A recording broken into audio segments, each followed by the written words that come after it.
Φίλες και φίλοι, ο κανένας σας χαιρετά μετά από περίπου 1,5 χρόνο αποχής. Όχι βέβαια με υπαιτιότητα δική μου, με υπαιτιότητα του συστήματος. Έχω πάρα πολλά να πω. Δεν νομίζω ότι έχω τελειώσει μέσα από τα μέσα ενημέρωσης σε ανθρώπους οι οποίοι ψάχνονται. Ψάχνονται βέβαια σε πολύ μεγαλύτερο βάθος, σε πολύ μεγαλύτερο πλάτος, σε πολύ μεγαλύτερο ύψος, αν θέλετε. Απευθύνομαι σε ανθρώπους οι οποίοι ψάχνουν να βρουν τον εαυτό τους. Όλα τα συστήματα λοιπόν έχουν να αποδώσουν κάτι. Αυτό το κάτι όμως δεν σε βάζει μέσα στα κατάβαθα του είναι σου. Όλα τα εξωτερικά συστήματα σου δίνουν έναν τρόπο ζωής. Αλλά για να μπεις μέσα σου, κανένα σύστημα δεν είναι ικανό και άξιο. Γι' αυτό και οι θρησκείες φθήνουν. Φθήνουν συνεχώς. Δεν μπορούν να διεισδύσουν στα κατάβεθα του είναι του κάθε μύστη της εποχής. Ξέφτισαν το Ράμα, ξέφτισαν τον Κρίσνα, ξέφτισαν τους μεγαλύτερους μύστες απάνω στον πλανήτη και ειδικά του Χριστού. Έχει βασιστεί η χριστιανική μας θρησκεία σε ένα εβραϊκό λόμπι όπου δεν μπορούν να αποδώσουν αλήθεια. Πώς θα βρεις την αλήθεια? Μέσα στα κατάβαθα του είναι σου όταν είσαι εγκλωβισμένος σε δόγμα, σε στήρο δόγμα. Άρα λοιπόν ο κανένας δεν μιλάει για δόγματα, αν και εκφράζεται με το στόμα, αν και εκφράζεται με λόγια. Ουσιαστικά θέλει να σας οδηγήσει στο εργαστήριο όπου είναι μέσα σας όλα έτοιμα. Κλείνεις τις 9 τις πύλες τις ανοιχτές. Μάτια, αυτιά, μύτη, στόμα και τα 2 κατώτερα ανοίγματα για να μπορέσεις να έρθεις σε συνειδητή επαφή με τον απλό οφθαλμό, σαν ξεκίνημα. Αυτή είναι όλη η φιλοσοφία του ψαξίματος που έχει κάνει ο κανένας και έχει αποτέλεσμα τουλάχιστον σε 1000 ψυχές απάνω στον πλανήτη. Αυτά δεν είναι δικά μου πράγματα, απλά έχω κάνει την έρευνα σαν δημοσιογράφος και σαν μαθητής σε προσωπικό επίπεδο και έχω καταλήξει στο ότι η πνευματικότητα είναι με μοναδικό σκοπό να γνωρίσει ο άνθρωπος τον εαυτό του. Ξέρουμε μέσα από την αστρονομία ότι ο γαλαξίας μας εμπεριέχει κάπου 100 εκατομμύρια ήλιους. Φανταστείτε πλανήτες. Μπορεί να είναι και δισεκατομμύρια οι πλανήτες του δικού μας γαλαξιακού στερεώματος. Αυτό είναι ένα τρισεκατομμυριοστό, μπορώ να πω, της πραγματικής υπόστασης των γαλαξιών του φυσικού κόσμου. Κανένας μέχρι τώρα δεν έχει μιλήσει για την δυνατότητα των γαλαξιακών στερεωμάτων όπου βρίσκονται μέσα στο φυσικό σύμπαν. Και αυτή είναι η αρχή. Η αρχή λοιπόν του δικού μας γαλαξιακού στερεώματος μπορεί να μας οδηγήσει σε μεγαλύτερα ύψη, βάθη και πλάτη. Υπάρχουν τρισεκατομμύρια γαλαξιακά στερεώματα του φυσικού σύμπαντος. Και όλο αυτό το φυσικό σύμπαν, φίλες και φίλοι, είναι μια μικρή κουκκίδα σε σύγκριση με τα γαλαξιακά στερεώματα τα οποία υφίστανται στον αστρικό τομέα. Ο αστρικός τομέας δεν είναι τα αστράκια που βλέπουμε το βράδυ σαν κάτι λαμπερό. Αυτά τα συστήματα των αστρικών ενεργειών είναι πολύ βαθιά και δεν φαίνονται με γυμνό μάτι. Με το μάτι της κραδασμιακής οκτάβας της ανθρώπινης. Πέρα λοιπόν από το φυσικό κόσμο που είναι μια πουκίδα σε σύγκριση με τον αστρικό κόσμο, έχουμε έναν κόσμο άλλο, ο οποίος ονομάζεται αστρικός ή αρχική αιτία για να είναι κάτι ύπαρξη. Δεν φαίνεται πάλι δια γυμνού οφθαλμού και αυτός ο κόσμος. είναι ο τρίτος ουρανός για τον οποίο μιλούσε ο Απόστολος Παύλος. Αλλά μιλούσε από θεωρίες άλλων μαθητών, οι οποίοι είχαν πιάσει αυτά τα γαλαξιακά στερεώματα. Είπε βέβαια ότι άκουσα άνθρωπο να λέει ότι με μια βρέθηκα στον τρίτο ουρανό. Δεν αναλύθηκε ποτέ από το παπαδικό σύστημα, γιατί τρώγοντας λαγούς, στιφάδο, μοσχάρια, αγελάδες και διάφορα άλλα ζώα, δεν είναι δυνατό να πας πέρα από τη μύτη σου. Για να τα πετύχουν αυτά οι δυναμικοί μύστες, θέλει πάρα πολύ εργασία πνευματική, διαλογισμό τουλάχιστον 3 ώρες την ημέρα, ακρεοφαγία, δηλαδή όχι κρέας, ψάρια, αυγά, κοτόπουλα και ινόπνευμα, και άσκηση τουλάχιστον με βαθύ διαλογισμό 3 ώρες την ημέρα. Βέβαια οι διδάσκαλοι, για να φτάσουν στο σημείο να εξιστορήσουν αυτά τα εσωτερικά πνευματικά πεδία, καθόντουσαν ίσως και 17 ώρες την ημέρα σε σκοτεινό δωμάτιο με μόλις λίγες μπουκές ψωμιού, τίποτα άλλο, που έβρισκαν τις πρωτεΐνες, τις βιταμίνες, τα μέταλλα. Μέσα σε αυτό το κομματάκι του ψωμιού ήταν πολύ μεγάλες οι δυνάμεις, τις οποίες αντλούσαν κατά την αυτοσυγκέντρωσή τους και πάνω στον πνευματικό δρόμο. Μας έφεραν λοιπόν στην επιφάνεια όλα αυτά τα μυστικιστικά έργα, τα οποία οι ίδιοι βίωναν. Βέβαια δεν γεννάται θέμα για τις γνώσεις τις οποίες ανέφερε ο Ιησούς Χριστός στους μαθητές του. Αυτά δεν έφτασαν παραπάνω από τον Πέτρο. Όταν ο Παύλος ανέλαβε τα ενία με το ζόρι μετά το θάνατο του Πέτρου,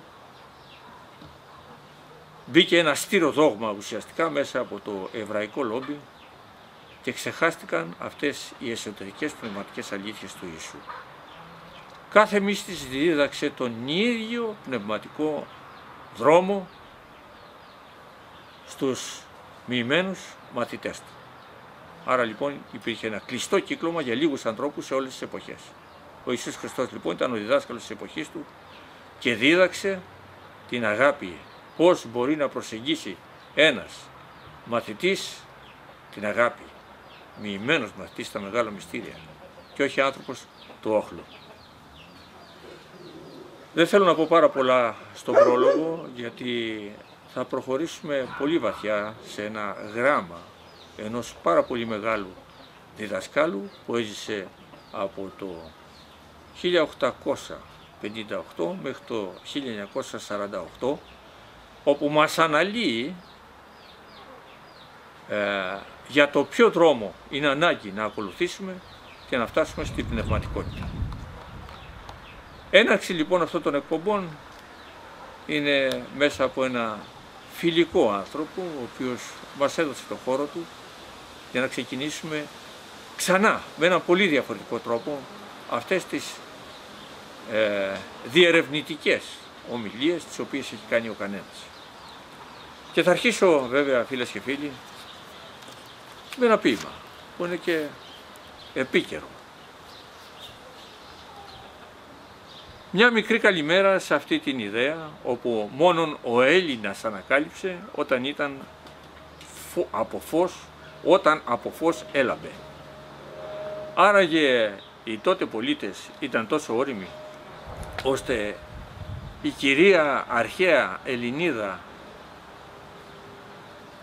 όταν ψήφιζε ήταν το ίδιο όριμη με αντίστοιχο άντρα της εποχής.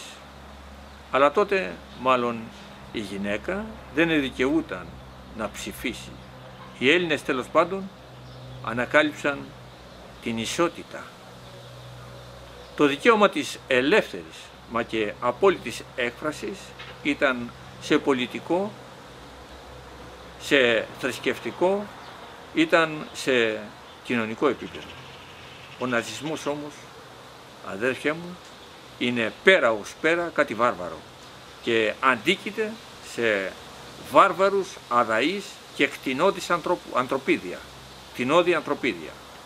Ίχνος σεβασμού δεν φαίνεται σε έναν αχανή ορίζοντα και δεν δικαιολογεί στάση και δικτατορική επιβολή. Ας φτιάξουν λοιπόν στρατό όπως οι Λάκωνες και ας πίνουν μέλανα ζωμό κάνοντας εκστρατείες σε αδύνατους. Ο δε και άδας δεν συνάβει με την αθηναϊκή δημοκρατία της ελευθερίας του λόγου και της ελευθερίας και της ελεύθερης έκφρασης ιδεών. Η Ελλάδα των Αθηναίων μεσουράνησε με τις ελεύθερες εκφράσεις των υπέροχων φιλοσόφων της. Η Ελλάδα λοιπόν βάσει της ελευθερίας του λόγου, φίλες και φίλοι, μεσουράνησε, και η Ελλάδα τότε ήταν η πραγματική Αθήνα. Δεν ήταν λοιπόν των δωρεαίων η Ελλάδα. Δεν ήταν του Μεγάλου Αλεξάνδρου η Ελλάδα, όπου έφτασε μέχρι την Ινδία. Και εδικαιούταν βέβαια από τις ενοχλήσεις των Περσών να κατακτηθούν, να νικηθούν, να σταματήσουν λόγω του εμπορίου αυτές τις εκστρατείες που έκαναν κατά της Ελλάδας. Καλά έκανε ο Αλέξανδρος και έφτασε μέχρι την Τρία και τους έκανε άνω κάτω.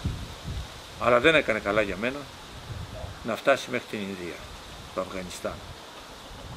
Να κατακτήσει αυτά τα μέρη όπου δεν τον πείραξαν πουθενά. Βέβαια, οι περισσότεροι λένε ότι εκπολίτησε αυτούς τους λαούς, τους έκανε να σκέφτονται διαφορετικά. Δεν νομίζω η ιστορία αυτό, φίλες και φίλοι, να το αποδεικνύει. Κάθε εκστρατεία κάθε λαού που επιτίθεται είναι μια εκστρατεία ίωσης.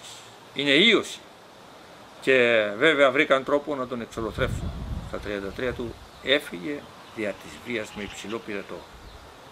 Δεν ξέρουμε πώς μπήκε αυτό το μικρόβιο μέσα του, αλλά έφαγε το κεφάλι του γιατί ήθελε να κατακτήσει τον κόσμο, το γνωστό μέχρι τότε. Λοιπόν, για μένα είναι λάθος να πας με δια της βίας να αλλάξει ένα λαό. Άλλη δουλειά κάνει το σκότι, άλλη δουλειά κάνει η καρδιά, άλλη δουλειά κάνουν τα νεφρά, άλλη δουλειά κάνει ο εγκέφαλος, άλλη δουλειά κάνουν τα πόδια. Κάθε όργανο λοιπόν έχει τη δική του προσωπική ανάπτυξη και δεν μπορείς εσύ να πάει να κάνεις εγκέφαλο την κοιλιά ή τα γεννητικά όργανα. Δεν το έχεις το δικαίωμα αυτό, γιατί είναι ένα άλλο πεδίο. Οι λαοί που μιλάνε διαφορετικές γνώσεις, γλώσσες, οι λαοί αυτοί οι ίδιοι έχουν τη δική τους προσωπική πρόοδο από το δικό τους προσωπικό πολιτισμό. Έτσι λοιπόν τώρα οι Γερμαναράδες έχουν κάνει το ίδιο στην Ευρώπη. Έχουν απλώσει τα πλοκάμια τους και θέλουμε να γίνουμε Γερμανοί στον εγκέφαλο. Δεν γίνεται αυτό το πράγμα. Και ας το πάρουν χαμπάρι οι Γερμαναράδες. Δεν θα γίνει αυτό. Με οποιαδήποτε επανάσταση και οποιοδήποτε κόστος του οποιοδήποτε λαού, τα πράγματα θα ξανάρθουν πάλι στη θέση τους. Η Ελλάδα μπορεί να εξάγει πολιτισμό. Έχει τις δυνατότητες. Βέβαια, πληρώνουν αυτά τα αντρίκελα, τους πολιτικούς, τους Έλληνες, και στομώνουν ουσιαστικά τη φωνή του λαού. Και ο ελληνικός λαός είναι φύση δημοκρατικός. Ο ελληνικός λαός, φίλες και φίλοι. Λοιπόν, εδώ μετά τον πρόλογο και το ποίημα, θα ήθελα να κάνουμε ένα μικρό μουσικό διάλειμμα, έστω και παίζοντας ο ίδιος ένα τραγούδι. Για να δω, θα μπορέσω, γιατί δεν έχω πάρει μαζί και τα κατάλληλα εργαλεία.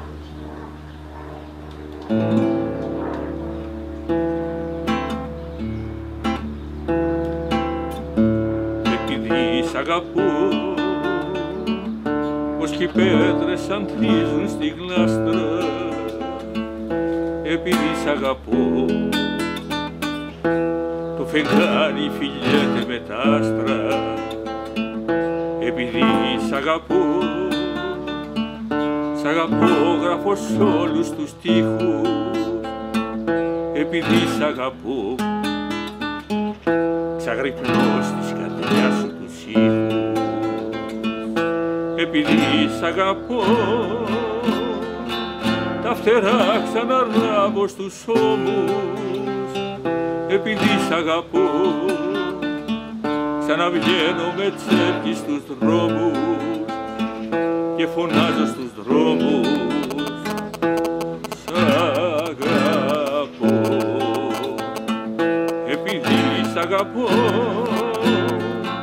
τα φτερά ξαναράβω στους ώμους, επειδή σ' αγαπώ, σαν να βγαίνω με τσέρκι στους δρόμους και φωνάζω στους δρόμους, σ' αγαπώ, επειδή σ' αγαπώ, τα λαμπιόνια του ο ήλιος ανάβει, επειδή σ' αγαπώ, το κρεβάτι μας είναι καράβι, επειδή σ' αγαπώ, το ταξίδι αυτό δεν τελειώνει, επειδή σ' αγαπώ, τη λέξη ποτέ δεν παλιώνει, επειδή σ' αγαπώ, τα φτερά ξαναράβω στους ώμους, επειδή σ' αγαπώ, ξαναβγαίνω με τσέρκι στους δρόμους και φωνάζω στους δρόμους, σ' αγαπώ. Έτσι λοιπόν τα μουσικά διαλύματα θα γίνονται περίπου στη μέση της εκπομπής και προς το τέλος. Και συνεχίζουμε, φίλες και φίλοι, θα μπούμε σε ένα γράμμα πολύ δυνατό αυτόν του μεγάλου διδασκάλου, για να δούμε πώς προετοίμαζε τους μαθητές προκειμένου να μπουν σαν αναζητητές πρώτα σε ένα πνευματικό δρόμο, ο οποίος δεν έχει καμία σχέση με θρησκευτικά δόγματα. Πάμε λοιπόν να ακούσουμε ένα απόσπασμα, δεν θα το διαβάσουμε όλο το γράμμα γιατί είναι πάρα πολύ μεγάλο και ο χρόνος μας για αυτή τη σημερινή εκπομπή είναι πολύ περιορισμένος. Ακούστε λοιπόν τι λέει σε έναν αναζητητή ο μεγάλος διδάσκαλος. Όταν το πνεύμα της θρησκείας εξαφανίζεται, αυτή παρακμάζει και τότε εμφανίζεται το ιερατείο. Όταν δηλαδή φύγουν οι δυναμικοί λόγοι ενός μεγάλου διδασκάλου, εμφανίζονται οι παπάδες. Και αυτό το οποίο έκαναν για να εξολοθρεύσουν το μύστη εκείνης της εποχής, γιατί χάλαγε το κατεστημένο, μετά αρχίζουν και τον εκθιάζουν, φίλες και φίλοι, και εμπορεύονται τα όσα είπε. Οι ιερείς όλων των θρησκειών είναι ίδιοι, το ίδιο και οι οπαδοί τους. Παρόλο που όλοι οι ιδρυτές κήρυξαν και εφάρμοσαν την ηθική ζωή, την αδελφοσύνη των ανθρώπων, τη μοναδικότητα του Θεού και πάνω απ' όλα, και αυτή είναι η αποστολή τους, κάλεσαν τους ανθρώπους να τους ακολουθήσουν στο βασίλειο του Κυρίου στον ουρανό. Οι οπαδοί είναι στην πραγματικότητα σκλάβοι των αισθήσεων, συνεπώς εγωιστές, και έτσι τους είναι άγνωστο το βασίλειο του Κυρίου. Βλέπετε, οι Γερμανοί έχουν ένα κόμμα το οποίο λέγεται Χριστιανοδημοκράτες. Δεν ταυτίζονται αυτά. Η δημοκρατία γεννήθηκε γύρω στα 2.700 χρόνια π.Χ. Οι χριστιανοί, που καβάλισε ουσιαστικά το εβραϊκό λόμπι τους χριστιανούς, γεννήθηκαν 300 χρόνια μετά την έλευση του Χριστού. Είναι δυνατόν λοιπόν ένα κόμμα το οποίο βασίζεται στο χριστιανοδημοκρατικό σύστημα να φέρουν ειρήνη? Λοιπόν, δεν είναι δυνατόν, φίλες και φίλοι. Αυτά δεν παντρεύονται. Άλλο δημοκράτης και άλλο χριστιανοδημοκράτης στηρίζεται στην ισότητα των λόγων, την ελευθερία, την ελεύθερη μάλλον έκφραση ιδεών. Ο χριστιανισμός βασίστηκε, αφού ιδρύθηκε ουσιαστικά 300 χρόνια μετά την έλευση του Χριστού, σε ένα εβραϊκό λόμπι. Δεν έχει τη βάση δηλαδή των όσων ελάλησε ο ίδιος ο Ιησούς Χριστός. Πώς μπορούν λοιπόν να φτιάξουν πολιτικό κόμμα και να έχουν έκφραση πολιτική οι χριστιανοδημοκράτες? Λοιπόν, στο όνομα του Χριστού, παγιδεύοντας ανθρώπους οι οποίοι ζουν στην άγνοια, από πού και ως πού. Και τόσα κόμματα έχουν φτιαχτεί στο όνομα του Χριστού, φίλες και φίλοι. Λάθος μέγα, και πρέπει να ξυπνήσει ο κόσμος να απομονώσει αυτά τα στοιχεία. Λοιπόν, μερικοί λοιπόν διαβάζουν τις γραφές και αισθάνονται ενάρετοι. Είναι δυνατόν λοιπόν διαβάζοντας τις γραφές να αισθάνεσαι να είσαι ενάρετος? Μόνο διαβάζοντας τις γραφές? Τι κάνεις? Δεν κοιτάς τη γυναίκα του αλληνού? Από πού και ως πού λοιπόν είσαι με τον Χριστό όταν κοιτάς τη γυναίκα του αλληνού? Όταν ο ίδιος ο Χριστός έχει πει και να κοιτάξεις τη γυναίκα του αλλού, όχι να πας μαζί της, είναι μοιχεία. Κάνουν λοιπόν άλλοι φιλανθρωπίες και αισθάνονται ακόμη πιο ενάρετοι και βασιζόμενοι στη δύναμη των ιδρυτών, τους οποίους ποτέ δεν συνάντησαν και επομένως ήταν αδύνατο να αποδεχτούν, διεκδικούν τον παράδεισο για τον εαυτό τους. Αλλά τον αρνούνται σε όλους τους υπόλοιπους. Τι απλό τέχνασμα για να παρακάμψεις το σατανά και να πετύχεις τη σωτηρία. Όπως και οι αρχές των θυσιών, φίλες και φίλοι. Τις θυσίες τις κάναν για να εξηλαιώσουν το Θεό. Λοιπόν, σκοτώνοντας όμως ένα άλλο ζώο και επιβαρύνοντας, ενώ δεν το καταλάβαιναν, την ψυχή τους την ίδια, γιατί έχουν λερώσει με νέο αίμα. Άρα λοιπόν οι θυσίες τις οποίες έκαναν τότε και οι Εβραίοι και οι δικοί μας ακόμα, οι Έλληνες, οι αρχαιοέλληνες, όταν μπήκαν στην θρησκεία, στο δόγμα δηλαδή και όχι στην ουσία. Λοιπόν, προσπαθούν να ξεγελάσουν το Θεό και κάνουν κινήσεις υπέρ του σατανά. Η προσοχή μας λοιπόν είναι προσκολλημένη στα αισθητήρια όργανα. Είμαστε σκλάβοι των αισθήσεων, στον εγωισμό δηλαδή, στη λαγνία, στη φιλαργυρία, στην προσκόλληση και σε όλα τα πάθη, τα οποία πραγματικά πάθη μας κατεβάζουν πάρα πολύ χαμηλά. Η προσοχή μας λοιπόν είναι εκεί. Είμαστε σκλάβοι των αισθήσεων. Οι αισθήσεις τραβούν την προσοχή σε ό,τι τις ευχαριστεί. Η προσοχή λοιπόν του ματιού έλκεται ακατανοίγητα προς τα έξω όταν δει ένα όμορφο αντικείμενο. Η προσοχή του αυτιού έλκεται προς τα έξω όταν ακούει μια γλυκιά φωνή. Ακούστε λοιπόν σε τι απάτες πέφτουμε. Όταν βγήκαμε από τη μήτρα της μητέρας μας και ανοίξαμε τα μάτια μας, αντικρίσαμε τον κόσμο. Όταν ανοίξαμε τα αυτιά μας, ακούσαμε τις φωνές του κόσμου. Όταν αρχίσαμε να μιλάμε τη γλώσσα μας, η γλώσσα μας μάλλον επαναλάμβανε ό,τι άκουγε. Έτσι γίναμε φυσικοί παπαγάλοι, φίλες και φίλοι. Ο εαυτός μας δεν είναι αυτός. Ο εαυτός μας είναι κάτι το οποίο είναι πολύ βαθιά μέσα μας ριζωμένο και απλά έχουμε χάσει την επαφή με τον εσωτερικό μας εαυτό. Για σήμερα, φίλες και φίλοι, αυτά είχα να πω.